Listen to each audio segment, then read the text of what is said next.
Awakening the past. Veronica and Ruth had departed hours ago, but Twilight could not sleep. She sat hunched over her desk, mulling over her notes for anything she might have missed. Her notes were organized, thankfully, but the little amounts of information she had gathered did little to make her theorizing any clearer. If only I'd had something set up when Judith manifested her element, Twilight mused, pushing aside one stack as she moved on to another set of notes. Maybe next time, if conditions are right and Mashes would let me, I can set something up to record the results.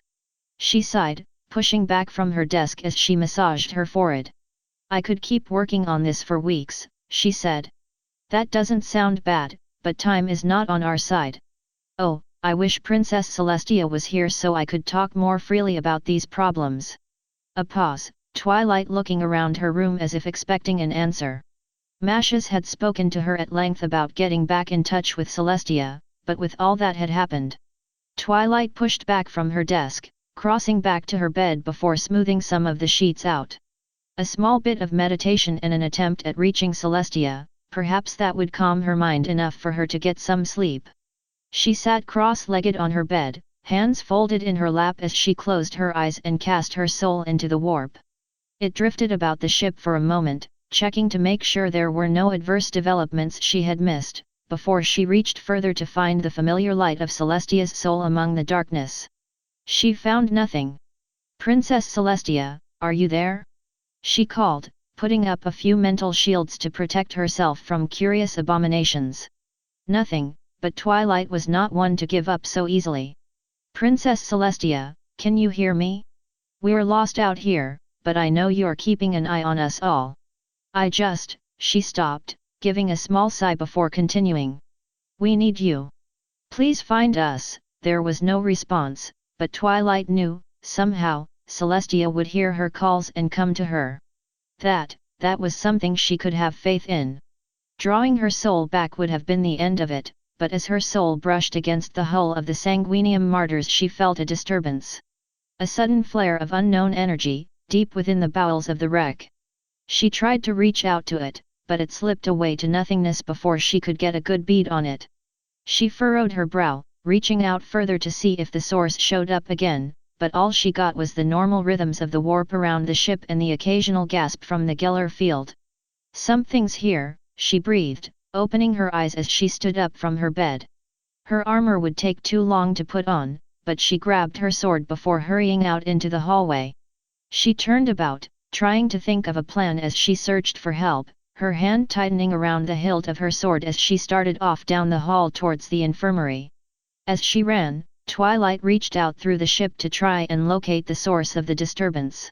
Nothing truly matched what she had felt, but there was still some presence within the vessel that clearly did not belong there. Demons? Aliens? Something worse? Why is the possibility of something worse not worrisome? Twilight rounded the corner, sliding to a stop just outside the infirmary. As she had predicted, Sister Bianca was there tending to the last of the injured, Angelique following quietly behind her. Twilight took a moment to compose herself as best she could before jogging into the infirmary, keeping her sword close to her body so she did not break anything on her way to the hospital. Sister Bianca, she called. Tara? Bianca asked, turning to face Twilight fully before continuing. What is wrong? There's something on board the ship, Twilight started, furrowing her brow as she clarified. Something that wasn't here an hour ago. Bianca frowned, her hands tightening as her eyes darted between the patients around her and Twilight. Angelique merely smiled. The head of the drake rises, for the mare and the prodigal shall bathe in its light, she said, drawing a few more glances from around the room. Outside, now, the Hospitaller stepped past Twilight, she and Angelique following close behind. Once they were back in the hall, Bianca turned to Twilight. I can understand your concern, Tara, but please hold your tongue around the others lest you start a panic. Right, Twilight blushed, massaging the back of her head with a free hand. I'm sorry, I understand, and I did not mean to appear harsh, Bianca said quickly. Now tell me, what is it that you sensed? Twilight paused, mulling over the right thing to say before speaking. I was meditating in my room, trying to reach the Empress so she could come and rescue us, but when I drew my powers back I felt an unknown source of energy within the ship. It disappeared before I could get a good read on it, but I think it or something close to it is still on board. I see. Bianca paused, resting her hand on her chin before speaking again. Should you not have alerted Lord Mashes about this? I was going to, but, well, given what I've read about things that appear out of the blue on abandoned ships, I figured that if it didn't try to attack us immediately we had a chance to find out what it is and prepare. That's why I came to find you and Angelique. I presume for Angelique's power. The mare longs for the light, but finds the path of the sun long and painful. Angelique said. Twilight gave the other psyker a glance, but made no comment. Well, yes. For better or worse Angelique's mind is less guarded to the warp than mine, so maybe she might be able to sense residual energies from the disturbance I could have missed. Twilight said, giving Bianca a smile. Don't worry, I'll be here in case anything goes wrong. I do not doubt your skills, Terra, Bianca said, giving a short nod before turning to Angelique. Angelique? Terra felt a disturbance in the ship. Can you find it? The Drake's call comes to the spark, and the light shall blaze against the serpent. Angelique stepped away, lifting her hands as the air about her shimmered. Twilight watched in silence, briefly glancing over to Bianca before Angelique spoke again. Down, down, where the machines labor in unending lines, the Drake stirs for the mare to come. Mugos Ariel's forge, Bianca said, stepping forward to rest a hand on Angelique's shoulder. The young psyker dismissed her magic as Bianca continued. I do not agree with going to face this newcomer alone, but waiting for assistance from Lord Mashes and the others might take too long. As long as they meet us in the forge, then we should be covered, Twilight said, stepping past Bianca and Angelique as she started towards the forge. Come on, let's see what this is. You are, really taking a lead on this, Bianca said, taking Angelique's hand to guide the psyker after Twilight. Are you well, Terra? I have been too busy with my patients to oversee those tests Mashes has told me about. I'm fine, Twilight said, turning towards Bianca after another pause. Well, fine is probably too strong a word. I'm getting better, I suppose, but, well, if I linger too long on one point or another, sometimes I feel like I backslide and start wallowing in pity, or worse, I try to shut everyone out and go it alone. She shook her head and moved onward, holding open a service door for Bianca and Angelique. I don't want to lose anyone again, and for that I have to keep moving forward in some way. I would warn you not to move too fast lest you leave so many behind, Bianca said, pulling Angelique to the side to allow Twilight to move forward. But if Mashes' reports are anything to go by, that is a fear I do not think I should worry myself with. Twilight. Twilight froze, her hand tightening around her sword. She turned slowly towards Bianca, the older woman cocking her head to one side. Why use my nickname right now? Twilight asked, praying that would be the end of things. It wasn't. It's your given name, isn't it? Bianca asked, her voice soft. Twilight stammered for a moment before the hospitaller continued. Mashes told me about the Eldar and what he saw. I thought nothing of it until you helped Angelique before our arrival at Solemnus, and after that it just clicked. Twilight started, her hands quivering. Listen, Bianca, I'm not here to dash. There's no need to explain it to me, Bianca said, waving Twilight off. Ever since I met you, you have shown yourself to be nothing but a good woman doing her best to save mankind. The Empress thinks highly of you, and far be it for me to challenge her in any manner regarding her trust in others. Bianca stepped forward, resting a hand on Twilight's shoulder. Your secret will be safe with me. Ah! Thank why dash. Unless you do try to do something to harm myself or my charges, in which case I will have to kill you as a Xenos traitor. Twilight swallowed, blinking a few times before Bianca chuckled. Oh dear, I think the other sister's zeal is rubbing off on me. I haven't spoken that way to anyone since I was your age. Yeah, of course, Twilight replied, still not releasing the tension from her hand. See, can we focus on the thing in the forge before we start talking about smiting me? Of course. Lead on. Twilight gave a few quick nods, starting off again as Bianca and Angelique followed close behind. Learning someone else knew her secret was probably the last thing she needed right now, save, perhaps, the ship really being attacked by daemons, but at least it appeared her secret was safe. For now. They continued in silence, Twilight checking around corners while Bianca stopped Angelique for the occasional psychic sweep. As the hallways grew darker, Twilight summoned a light in her free hand, purple and white flames casting long shadows across the ship as they ventured forward. Angelique mumbled something, turning away from Bianca as if to start off down another hall, but the Hospitaller was quick to catch her and redirect her to follow Twilight. Soon, they came to the main hall of the forge. It was quiet, with only a low flame burning in the forge, indicating anything had been in here since they broke from the warp. Twilight raised her hand, sending her flame up towards the rafters to provide more light. I kind of expected Muggos Eril to be working down here. Twilight said. Mashas has had the forge operate on a limited schedule to conserve power, Bianca explained. Once the main power recyclers are finished, then the Muggos will be more active. Oh, Twilight said, searching around the forge for any sign of the disturbance. This is where I sensed the source, but it looks like this place has been abandoned for a few hours. The drake will come before the light, and the serpent will strike from the flames. Angelique sang, skipping away from Bianca as she headed towards the forge. Twilight made to go after her, but stopped when she spotted the shrine to Mirshen. And everything that was missing from it. No, she whispered, almost dropping her sword as she rushed to the shrine.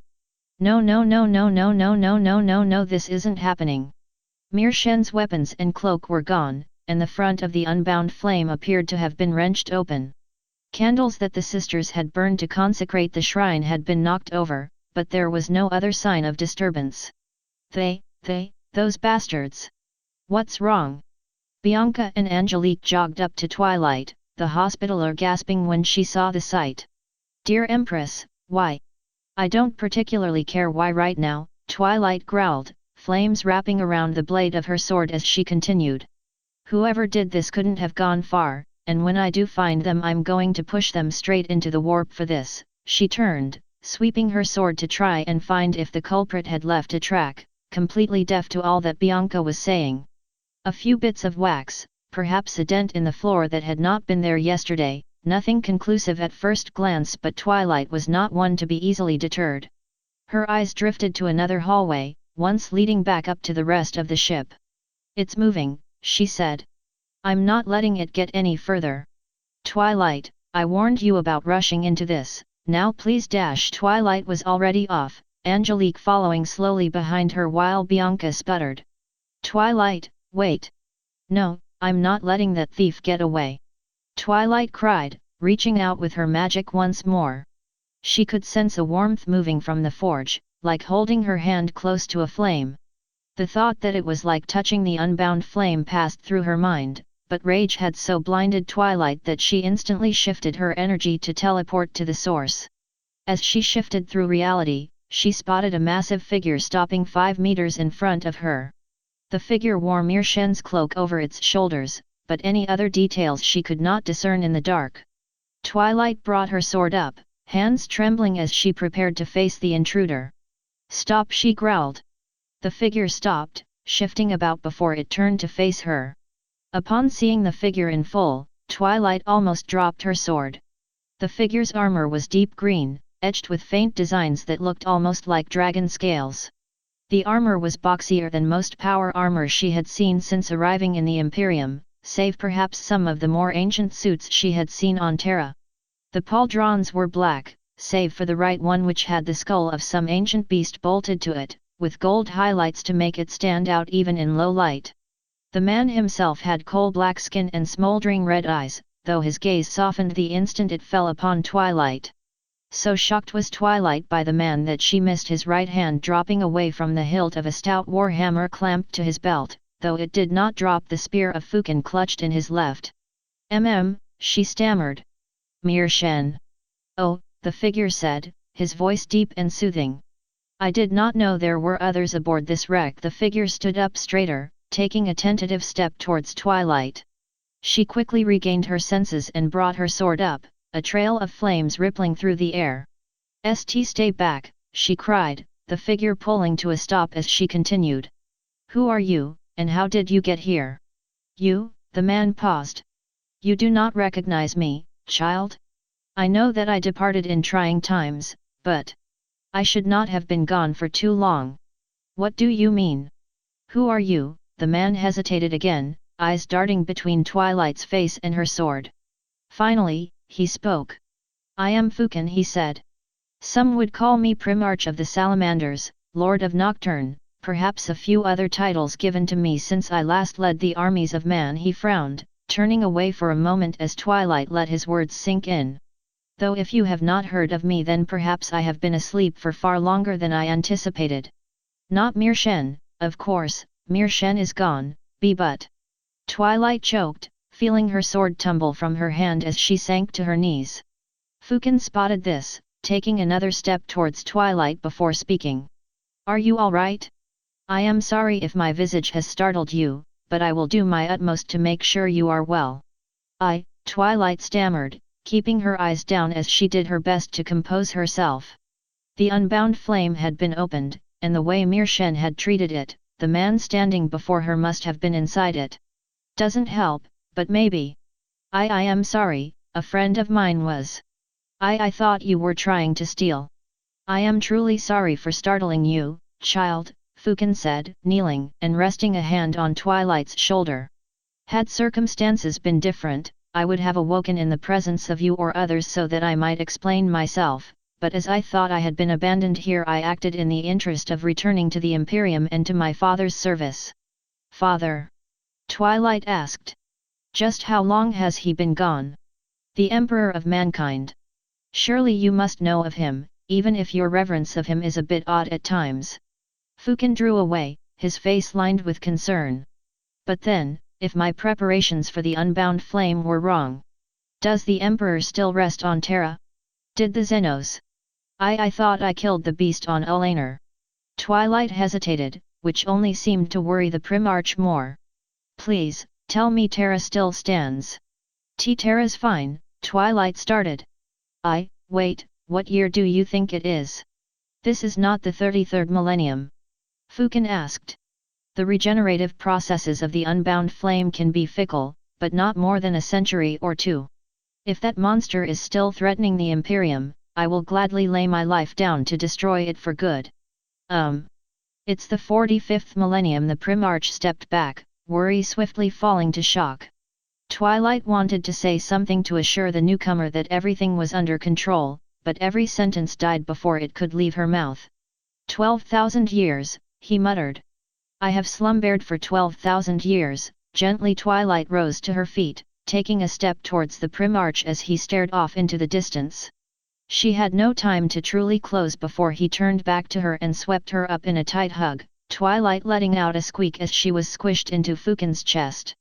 Thank you, child. You have freed me from a greater hell than I could have ever imagined. Sarai propped herself up against the window of the Sword of Redemption, watching the glittering form of Koner before her as the cruiser continued its slow orbit. The Forge world was teeming with activity, as always, with dozens of transports and landers breaking through the smog on their way to orbit. None appeared to give any attention to the inquisitorial cruiser, if they even saw it, and it was this detached observation that Sarai loved to work with. It will be better this way. The last 7 years had been long, in no small part due to trying to maintain as much deniability as possible. With the tensions between the Ultramarines and their factions as heightened as they were, the Inquisition's presence would be an unwelcome one. A few comments to the Mechanicum, some overblown inspections of Ix and Calth, and Sarai would be able to act freely in her search for the student of the Empress and her companions. And, of course, any other sources of corruption that had grown after the schism. Surprisingly, there were many. Lady Olivier. Sarai did not turn as one of the bridge officers approached her. Do you have any further orders? Nothing, at this time, Sarai replied, pushing back from the window and turning to face the man. Have our ground teams reported in yet? There was one communiqué intercepted from some of the parties of interest you have asked us to investigate, the man said, pulling out a data slate before continuing. They appear to come from the Iowaforever governor's palace, marked for a few members of the Helios family on Kalth and Koner. I see. Sarai accepted the data slate from the officer, flipping through it as she scanned for details. The communication was largely fluff, mostly acceptance of an invitation for a party in the coming months, but there were always slight tells, a note on great plans here, a mention of further communication there, all notes that could easily be construed as preparations for something larger. Perhaps the Ultramarines would be thankful enough to allow me to continue my searching, if I turn over a number of traitors to them. Do you think it would be possible to get an invitation to this celebration?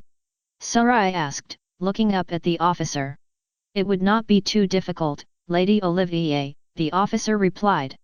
A few days and some bribes will sort everything out, nothing that should trouble you too much. Please, it's better than stewing on my past sins. Do you have any specific orders? Nothing too flashy, the last thing I need is to draw further attention to myself. Sarai paused, massaging her chin with her hand as she thought. See if entertainment or service positions are full. I expect a potential traitor might be a bit looser around someone they see as beneath them. Lady Olivier. Sarai and the officer turned as another person on the bridge called out. We've detected something that you might be interested in. Sarai blinked, eyes darting between the two before settling on the first officer. Make the arrangements and bring them to my quarters, she said before moving past the officer.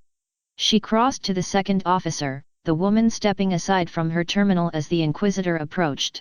We have detected an unknown energy signature 2 light-years down from Ultramar, the woman said, drawing forth a schematic before continuing. According to our scan, the energies present match no known energy signatures in inquisitorial records. Really? Sarai moved through the schematic, tracing the energy flare and related signatures before continuing. It's too sporadic for a warp exit, and it's too far from anything to be demonic. Have you tried cross-referencing with the other Ordo's records? What little we could without drawing too much suspicion, the woman replied. Again, no clear matches. Sarai frowned, looking through the information once more. The readout was too strong to be a mere sensor glitch, but if it did not match any other known signatures, I suppose my sins will be brought to light sooner than I thought. No, not my sins. Sunset Shimmer died a traitor's death, nothing more. Perhaps this is the sign we have been waiting for. Sarai said, stepping back to allow the woman to retake her position. Have any other factions made note of the disturbance? If they have not done anything to capitalize on it, the woman replied, switching to a new screen before continuing.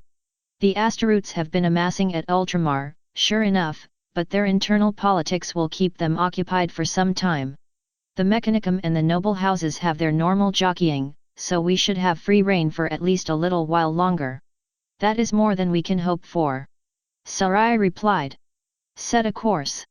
Keep all information channels open in the event that someone else notices the disturbance and goes to investigate. The last thing I want is for us to be caught off guard by some intrusive rogue traitor or a Mechanicum scout.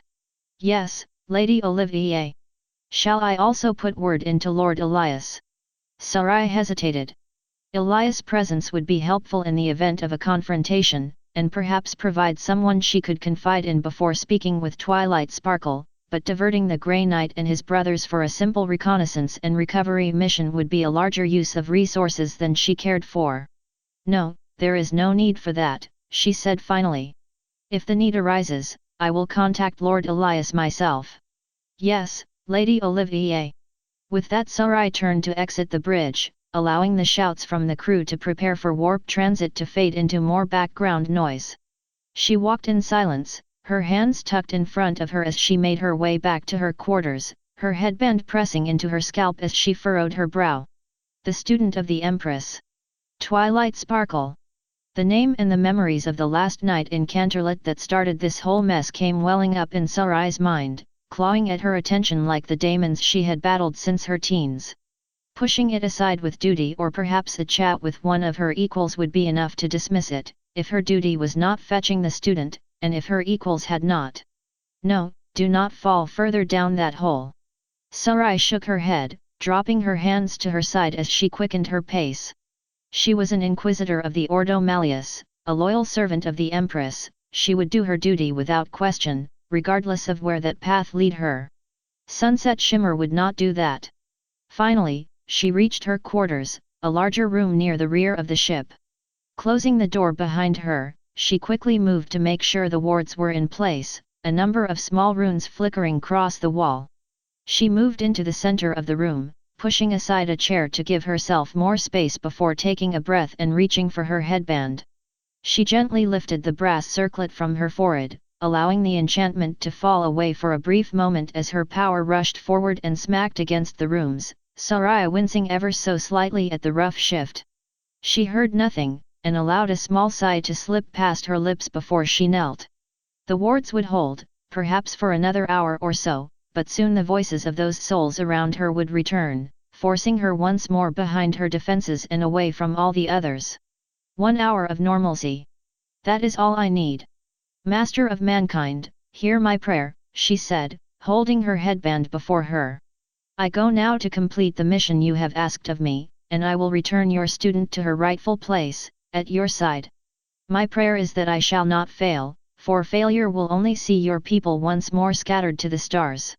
Empress. Princess, Sarai could feel a small tear forming at the edge of her eye, but pressed on regardless. I am sorry. Sweet princess, I am so sorry. I hope this makes you proud of me, for once, and I can continue to serve you as your loyal inquisitor.